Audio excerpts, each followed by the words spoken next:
우리가 보편적으로, 일반적으로, 그리고 상식적으로 생각할 때 좋은 것이 좋은 것이다, 그런 말을 합니다. 예를 들면 키가 작은 것보다는 큰 것이 좋잖아요. 언젠가도 말씀드린 것처럼 제가 꼬마일 때 10cm만 더 자라게 해주세요, 그런 기도를 얼마나 많이 했는지 몰라요. 큰 것이 좋으니까. 몸이 약한 것보다 건강한 것이 역시 좋은 것이 사실이고요.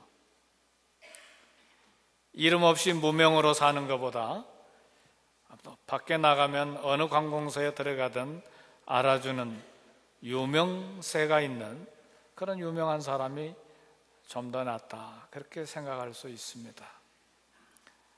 권력 없이 사는 것보다 권력 있고 권세 있는 것이 좋다, 우리 상식적으로 그렇게 생각합니다.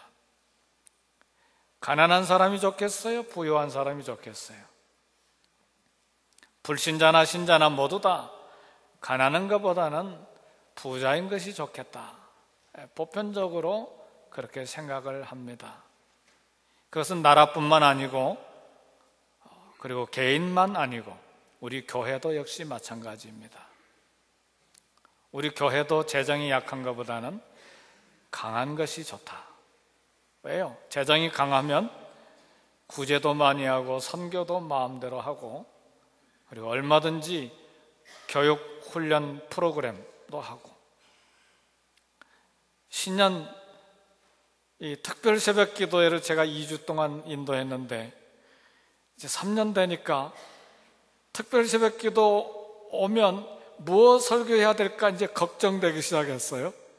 다른 교회 보니까, 어느 교회 보니까, 육가 있는 교회 보니까 신학교 교수님들 박사학위 받은 분들만 친구들을 일주일 내내 모셨더라고요. 보니까 재정이 있으면 그냥 늘 듣던 담임 목사의 설교보다는 또 다른 분들의 설교를 들을 수 있는 여유도 가질 수가 있지요. 그러니까 좋은 것이 좋은 것이다, 그게 상식인 것 같고 일반적인 것 같고 그렇습니다. 오늘 다 그런 것은 아닙니다. 오늘 본문의 말씀을 보니까 예수님은 재물이 예수님을 신뢰하고 따르는데 경계가 돼야 될 대상이다, 그런 말씀을 하셨어요. 장애물이 될 수 있다. 심지어는 오늘 본문 23절을 보니까 재물이 있는 자는 하나님의 나라에 들어가기가 심히 어렵다. 그냥 어렵다고 하신 것이 아니고 심히 어렵다. 그러니까 좋은 것이 좋은 것이 아닐 수 있다는 말씀입니다. 이 말씀 때문에 제자들이 굉장히 놀랐습니다. 우리 하나님께서 부요함에 대해서, 재물에 대해서 경계하고 있다고, 그런 생각을 한 번도 이 제자들, 유대인들은 생각해 본 적이 없었습니다. 우리의 생각도 제자들하고 별로 차이가 없어요. 예수님 잘 믿으면, 신실하게 살면 하나님의 복주소에서 부유한 사람, 성공한 사람, 그리고 출세하는 사람, 유명한 사람이 되게 하실 것에 대한 기대가 다 있잖아요. 잘못된 것이 아니죠.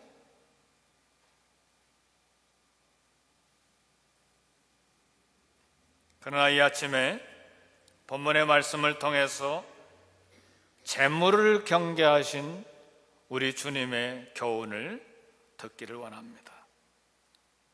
본문 17절의 말씀을 보니까 예수께서 길에 나가실 새 한 사람이 달려와서 꿇어 앉아 묻자오되 선한 선생님이여 내가 무엇을 하여야 영생을 얻을 수 있습니까? 이렇게 질문을 했습니다. 본문에 보니까 그저 단순하게 한 사람이 달려왔다 그랬는데, 누가복음의 말씀을 보니까 이 사람은 그냥 한 사람이 아니고 사회의 권세를 가진 관원이었습니다. 뿐만 아니고 누가복음에 보니까 큰 부자라고 그랬어요. 그러니까 마태복음에 보니까 동일한 사건을 기록한 마태복음에서는 이 사람이 청년이라고 그랬어요. 나이 많은, 연세 많으신 분이 아니고 청년이라고 그랬어요. 그러니까 이 세 복음서 내용을 합하면 이 한 사람은 젊은 부자 관원이었어요. 참 좋은 신랑감, 흠모할 만한 사람. 왜요?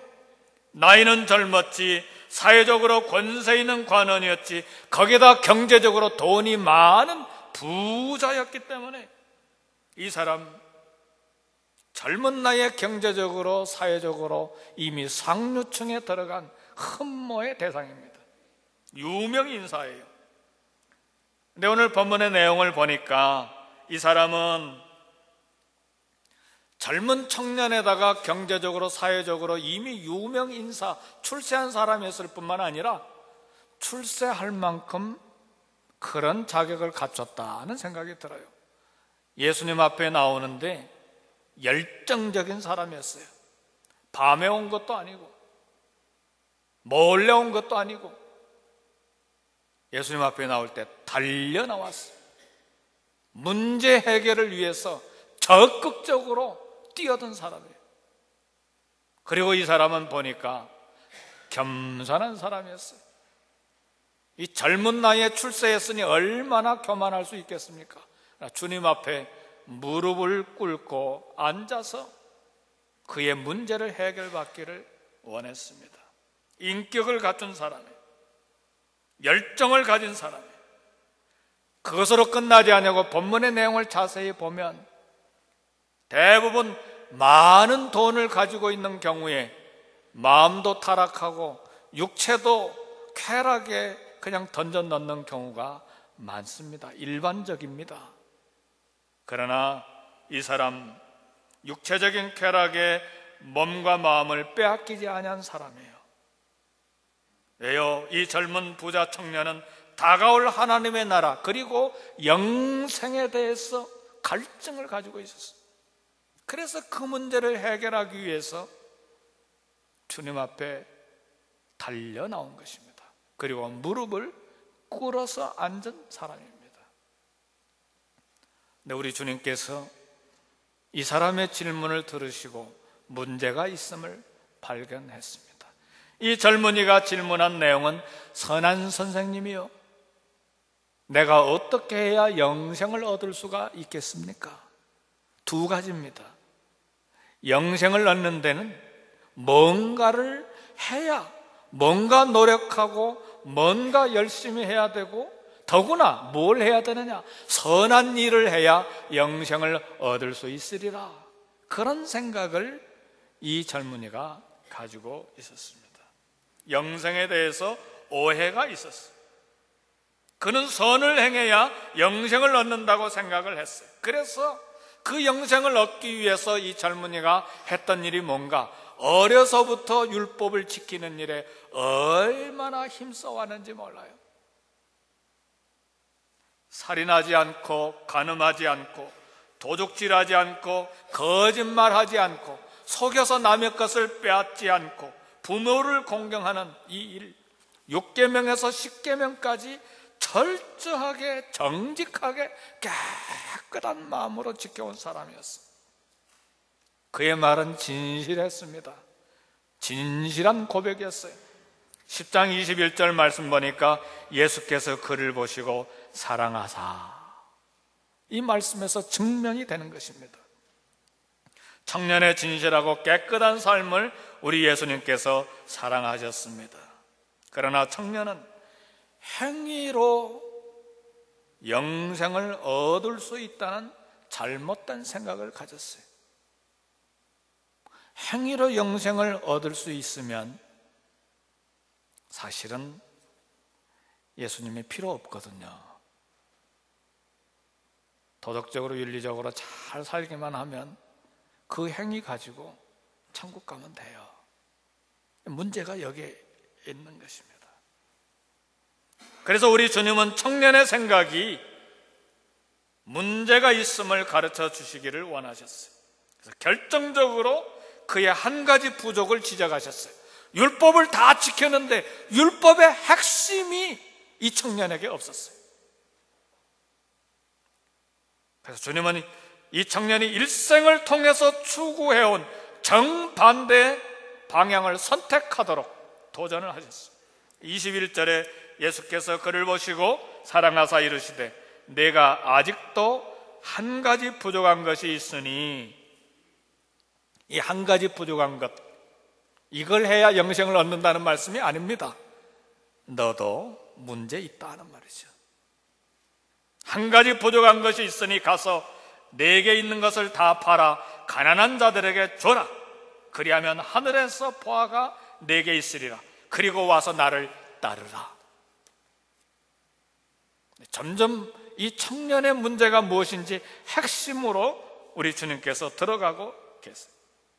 구원을 얻기 위해서 재산을 다 팔아야 된다, 그런 말씀이 아닙니다. 그러면 1,000만 불 1억 재산가들은 그거 다 팔아서 가난한 사람에게 주기만 하면 다 천국 가게요. 그런 것은 아니거든요. 이 청년의 경우에 그가 붙잡고 있는 재물을 내려놓아야 한다는 말씀이에요. 이 청년에게는 재물이 문제였어요. 오늘 저와 여러분들에게는 무엇이 문제입니까? 내 취미가 문제일 수 있고, 내 명예가 문제일 수 있고, 내 정욕이 문제가 있을 수 있고, 내가 선호하는 어떤 내 인생이 추구하는 붙잡고 놓치지 않냐는 그것이 문제일 수가 있어요. 이 청년은 재물을 붙잡고 있었기 때문에 그것을 내려놓아야 된다는 말이죠. 예수님이 아닌 재물을 의지해서는 영생을 얻을 수 없다는 말씀. 이 부자 청년의 삶에 대한 강력한 동기는 무엇이었느냐? 재물에 대한 탐심이었어요. 그는 율법을 다 지켰다고 고백을 했어요. 그러나 주님이 말씀하신 그 핵심의 문제, 실제 이 청년의 마음속에는 탐심이라고 하는 우상이 그를 지배하고 있었던 죄인이었어요. 율법을 완전하게 지키지 못한 사람이었다는 말이죠. 그래서 예수님께서 그냥 나를 따르라 그렇게 말씀하지 않았어요. 베드로와 야고보와 요한을 부르실 때는 재물 버리고 부모 버리고 나 따르라 그렇게 말씀 안 하셨거든요. 그냥 나를 따라와라. 내가 사람 낚는 어부가 되게 하리라. 근데 이 청년에게는 그냥 나를 따르라 하지 아니하고 재물을 다 팔아서 가난한 사람들에게 주고 그리고 나를 따르라고 도전을 하셨어요. 예수님께서 이 세상의 모든 부자들에게 동일한 명령을 하셨습니까? 아닙니다. 누가복음 8장에 보면 헤롯의 청지기 구사의 아내 요한나, 수산나 그리고 다른 많은 여자들이 자기의 소유를 그대로 가지고 그 소유를 가지고 예수님을 따라다니면서 제자들을 섬겼어요. 이 3년 반 동안 13명의 장정들이 밥을 먹어야 되는데 돈이 얼마나 많이 들겠어요? 우리 13명대로 식당 한번 가봐요. 새끼 다 식당 데리고 가보세요. 근데 그거 한 달도 아니고 3년 반 이상, 그러니까 어마어마한 돈이 필요한데 누가 다 이걸 댔느냐? 헤롯 왕의 재무장관 구사, 그의 아내 요한나, 수산나 그리고 많은 여자들이 자기의 소유를 팔지 않고 그대로 가지고 있으면서 주님을 섬겼어요. 그러니까 영생을 얻기 위해서는 모든 재산을 다 팔아야 된다. 문제가 핵심이 거기에 있지 않다는 말이죠.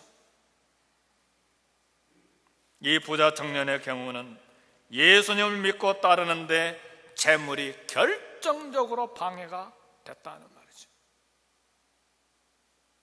우리가 추구하는 것이 결정적으로 하나님을 섬기는데 방해되는 것들이 있어요.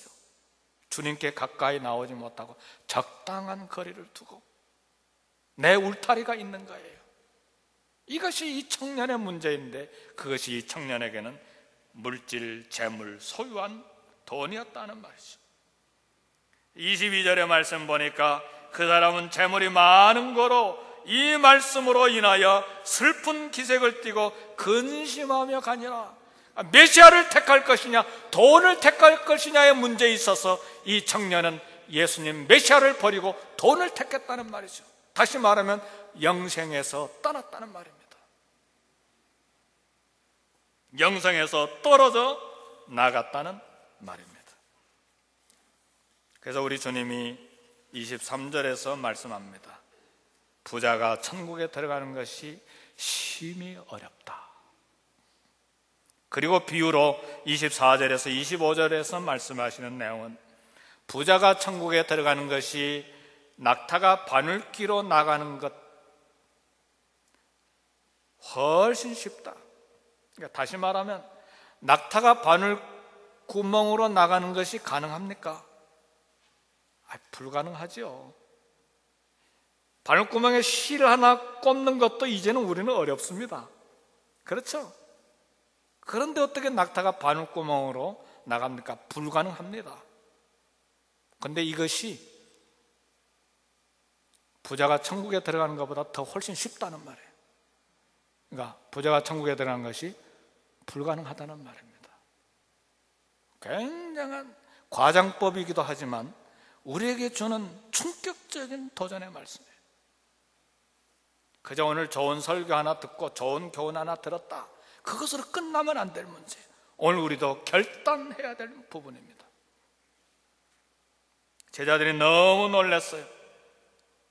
재물과 구원에 대한 일반적인 유태인들의 생각이 깨지는 순간에 유태인들의 대명사는 욕심쟁이들, 돈에 대해서 엄청나게 집착을 가진 사람들. 그래서 여러분들이 읽은 베니스의 상인에 보면 딸도 뺏기고 돈을 다 뺏긴 고리 대금업자가 누굽니까? 유태인으로 나와 있잖아요. 그 소설이 유태인들에게는 아주 안 좋은 소설입니다. 유태인들의 상징적인 그런 부분이니까요. 그 당시에 그 소설을 쓸 때 유태인들이 그렇게 무시했습니다. 지금은 그런 소설을 썼다면 큰일 나죠. 유태인들은 부자는 하나님으로부터 복을 받았기 때문에 천국에 들어가는데 1순위에 있었다고 생각을 했어. 그래서 제자들이 놀란 것이죠. 과연 이 부자 청년처럼 율법에 충성스럽고 선한 삶을 살아온 사람이 천국에 들어갈 수 없다면 도대체 누가 하나님의 나라에 들어갈 수 있겠는가가 제자들의 질문이었어요. 부자는 물론이고 모든 사람들이 어떻게 구원을 받을 수 있겠는가? 실제로는 천국은 부자만 못 들어가는 것이 아닙니다. 가난한 사람도 못 들어갑니다. 예수님의 피로 죄가 용서되지 아니한 사람은 아무도 천국에 들어갈 수가 없어요. 부자는 더 어려워요. 지식이 많은 사람도 더 어려워요. 권력자도 어려운 것은 마찬가지예요.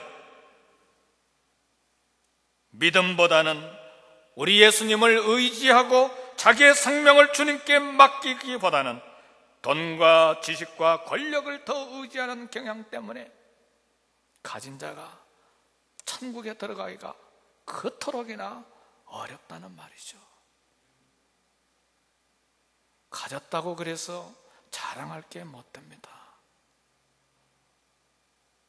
우리는 그것을 향해서 다 달려가고 있지만 우리 예수님이 보실 땐 그렇지 않다는 말입니다.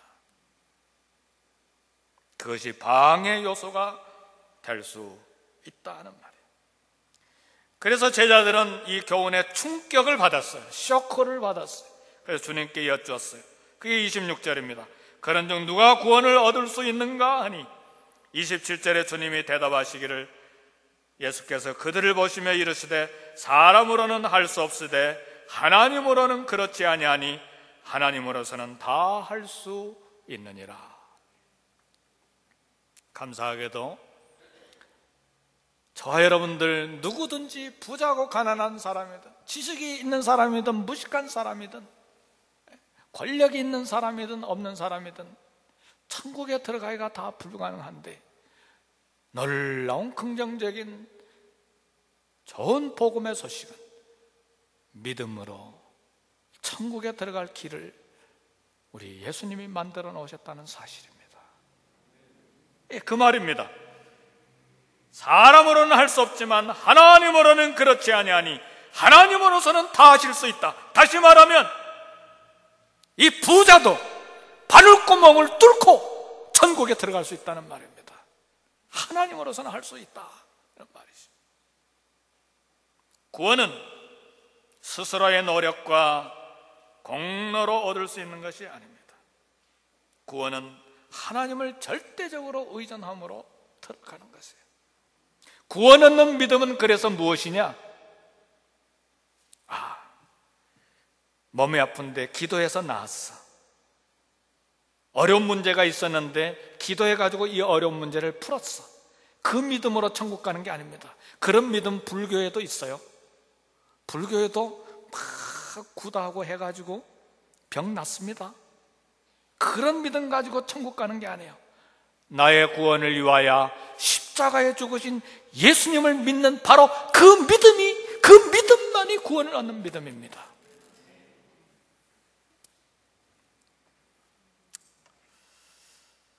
부자라도 돈을 의지하냐고 믿음으로 산다면 그는 바늘구멍을 통과할 수 있습니다. 권력자도 지식인도 믿음으로 그 바늘구멍을 통과할 수 있습니다. 그러나 이 부자 청년은 재물 때문에 예수님을 의지할 수가 없었어요.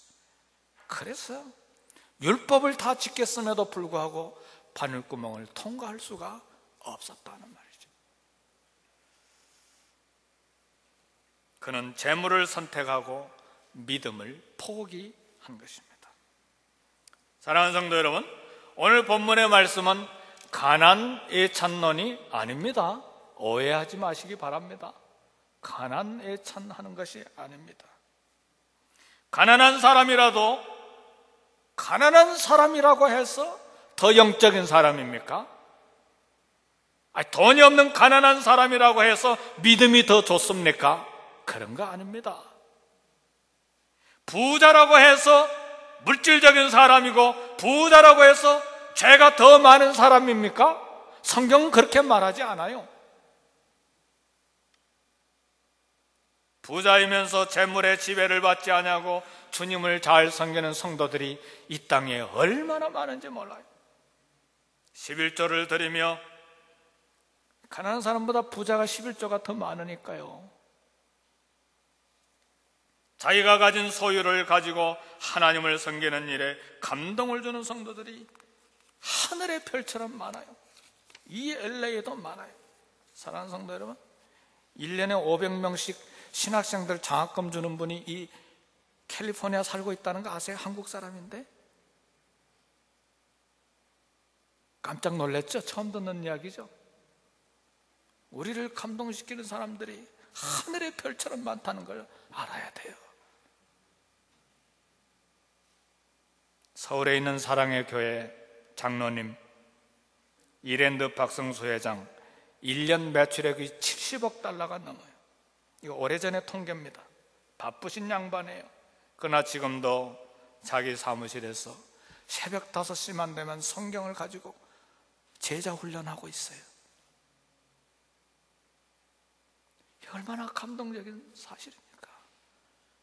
부자라고 해서 다 교만하고 부자라고 해서 바늘구멍 통과하지 아니하는 게 아니에요. 겸손한 사람들, 헌신적인 사람들이 이 땅에 하늘의 별처럼 많아요. 그는 기업 회장으로 사는 것이 아니고 예수님의 제자로서 헌신적인 삶을 살고 있어요.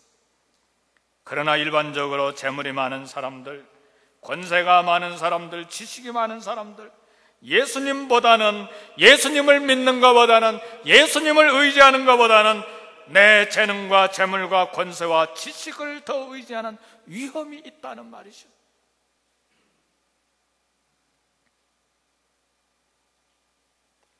가난한 사람이라고 해서 자동적으로 잘 믿는 것도 아닙니다. 가난한 경우에 경제적으로 압박을 받으면 부자들보다 더 물질주의적이고 더 탐욕스러운 경우도 많아요. 이 가난의 문제를 해결하기 위해서 하나님과 사람, 그리고 심지어는 교회 앞에서조차도 양심을 속이고 믿음을 버리는 경우가 또 허다해요.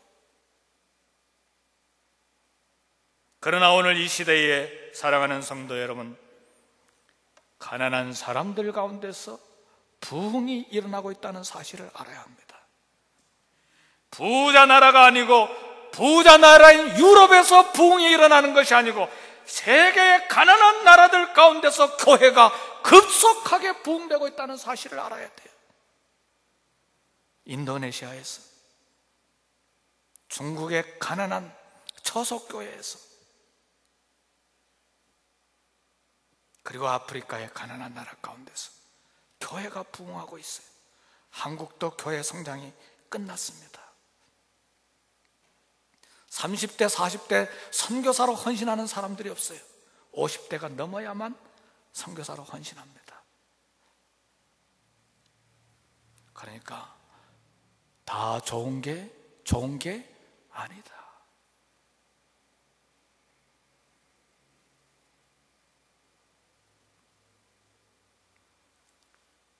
그래서 어떤 사람은 그렇게 불평합니다. 우리 하나님은 가난한 사람들을 편애하신다. 그 불평이 맞는 말일 수도 있어요. 왜요? 소수가 많이 소유하고 다수가 적게 소유하는 것은 하나님의 뜻이 아니기 때문에 그렇습니다. 이에 대해서 우리 서구 유럽과 선진국과 부유한 그리스도인들은 생각해야 합니다. 오늘 저와 여러분들도 생각해야 돼요.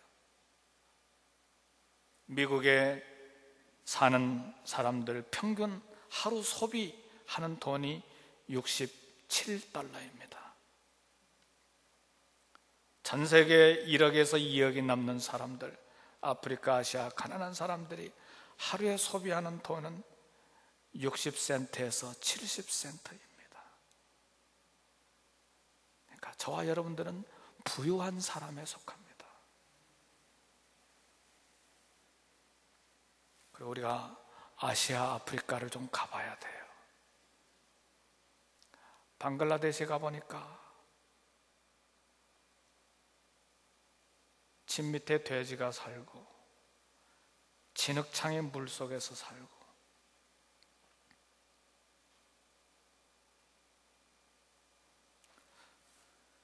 우리가 돈이 없다고 불평해야 될 이유가 하나도 없는 것을 발견해요. 가서 보니까.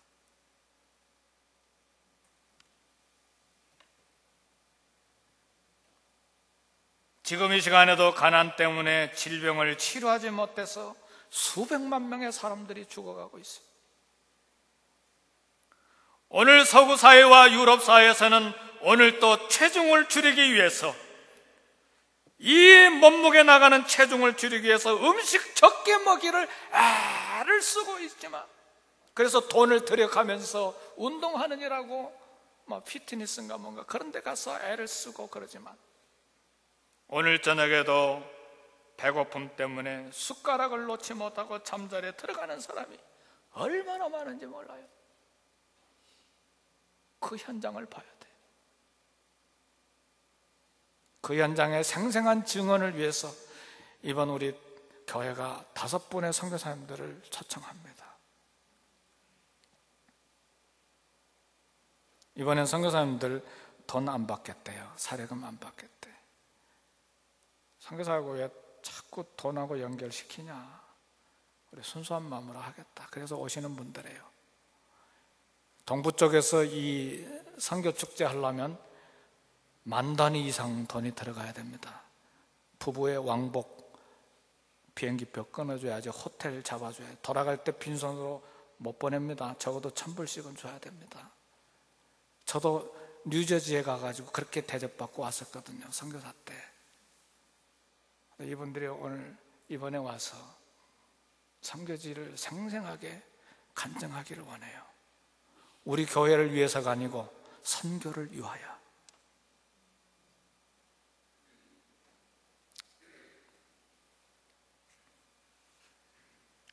우리 그리스도인들은 이들에 대한 책임을 가져야 돼요. 우리 하나님이 고아와 과부와 나그네들의 친구인 것을 알아야 해요. 하나님의 친구인 이들에 대해서 우리는 손을 펴야만 합니다.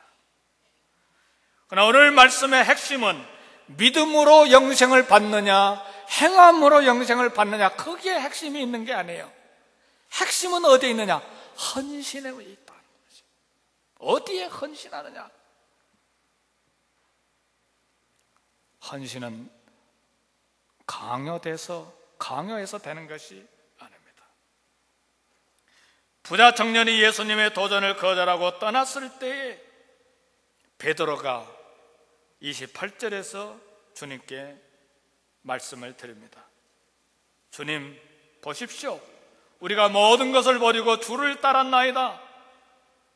우리 주님이 대답하셨어요. 주님과 복음을 위하여 집이나 형제나 자매나 어머니나 아버지나 자식이나 전토를 벌일 것에 대해서 도전하셨어요. 그리고 그렇게 할 때에 현세 그 모든 것에 대해서 100배나 받되 박해를 겸하여 받지만 내세의 영생을 받지 못할 자가 없다. 그리고 실제로 주님과 복음을 위해서 이런 모든 것을 내려놓고 버리고 주님과 복음을 위해서 헌신했을 때에 금세에 받는, 금세라고 하는 말은 무슨 말입니까? 현세에, 이 시대에 우리가 살고 있을 때에 그 보답은 100배를 이야기하시는데 100배에 그치지 않습니다. 사도행전의 기록을 보면 베드로와 야고보와 요한이 아버지 버려뒀잖아요. 그물도 배도 다 버려뒀잖아요. 그렇게 버리고 주님을 따라갔는데 사도행전 기록을 보니까 제자들이 받은 하나님 나라가 100배가 아니고 3000배였어요. 베드로가 한번 설교할 때 몇 명이 회개하고 세례받았나요? 3000명이 3000명. 한 사람 희생했지만 3000배를 받았어요. 100배는 양과 질 동시에 보시는 하나님의 계산법에 달려 있습니다. 부흥의 능력과 기도응답뿐만 아니라 기적을 보여주시고 이 땅에 사는 동안에 100배 이상의 복을 주시겠다고 하는 말씀입니다. 그리고 내세에 반드시 영생이 있다. 우리 예수님은 부자들에게 영생을 위하여 항상 모든 것을 버리라고 요구하지 않습니다. 주님의 강조는 그리스도에 대한 헌신이 다른 무엇보다도 가장 우선돼야 된다는 말씀입니다. 만약에 부자 청년이 재물을 다 팔아서 가난한 사람들에게 나눠주고 주님을 따랐다면 손해보았을까요? 아닙니다. 모세가 이집트 왕국의 귀족 생활과 그리고 왕국에 있는 모든 보화와 재물을 다 버렸어요. 그 보상으로 받은 것이 뭡니까? 1000배, 10,000배가 넘는 이스라엘 민족을 보상으로 받았습니다. 엘리사는 부자 농사꾼이었어요. 많은 소를 가지고 농사하는 부농 출신이었어요. 엘리야가 그를 불렀을 때에 엘리야의 종이 됐습니다. 그 결과로 그는 스승인 엘리야보다 영감을, 하늘의 영감을 갑절이나 받았어요. 이걸 어떻게 양과 질로 평가할 수 있겠습니까? 말씀을 마칩니다. 우리 예수님은 이 부자 청년 관원이 희생을 치르더라도 영생을 택할 것인지 재물을 택할 것인지 알아보기를 원하셨어요. 그의 문제점을, 핵심을 짚었습니다. 부자 청년은 슬퍼하면서 메시아를 버리고 재물을 택하고 떠났습니다. 근데 놀라운 사실은 본문을 보니까 저 같으면 청년, 젊은이 거기 좀 계속 앉아있게 내가 조금 더 설명해 줄 테니까 잘 듣고 그 다음에 결정해보게 붙잡지 않았어요. 설득도 하지 않았어요. 예수님을 주님으로 믿고 영생을 받는 것은 선택의 결단이, 이 선택의 결단이 청년의 몫이었기 때문에 강요하지 않았습니다. 2012년도 첫날, 첫 달인 오늘, 네 번째 주일은 오늘, 우리 주님은 저와 여러분들에 대해서도 결단을 요구하십니다. 경제적으로 어려운 이때 결단을 하셔야 돼요.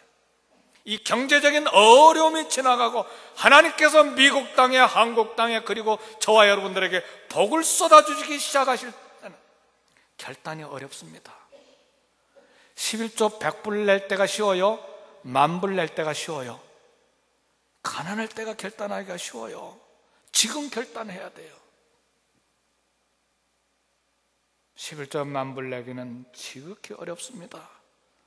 직원들 월급 줘야죠. 또 공장, 기업 새롭게 리모델링 해야죠. 들어갈 돈이 더 많아져요. 그러니까 가난할 때, 없을 때 결단해야 돼요.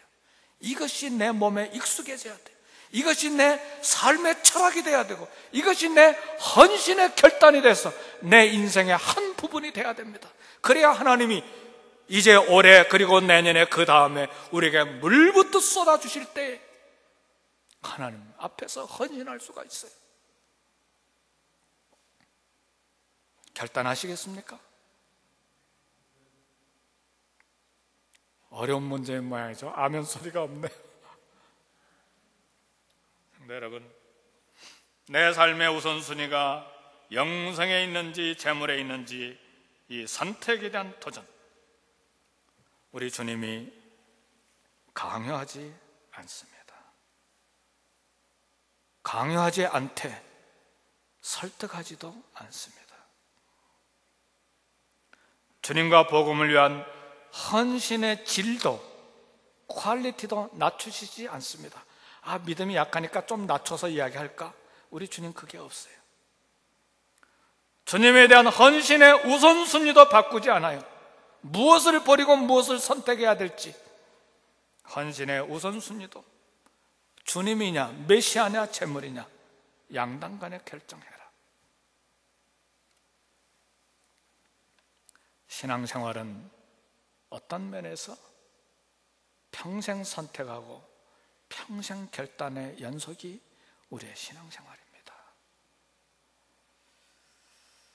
매 순간 하나님의 사랑과 우리 주님과 복음을 위한 결단이 있어서 하나님을 기쁘시게 해드림으로 이 땅에서도 100배, 수천 배의 복을 받을 뿐만 아니라 내세의 영생을 확실하게 소유하는 저와 여러분들이 되시기를 주의 이름으로 축복합니다. 기도하십시다. 이 시간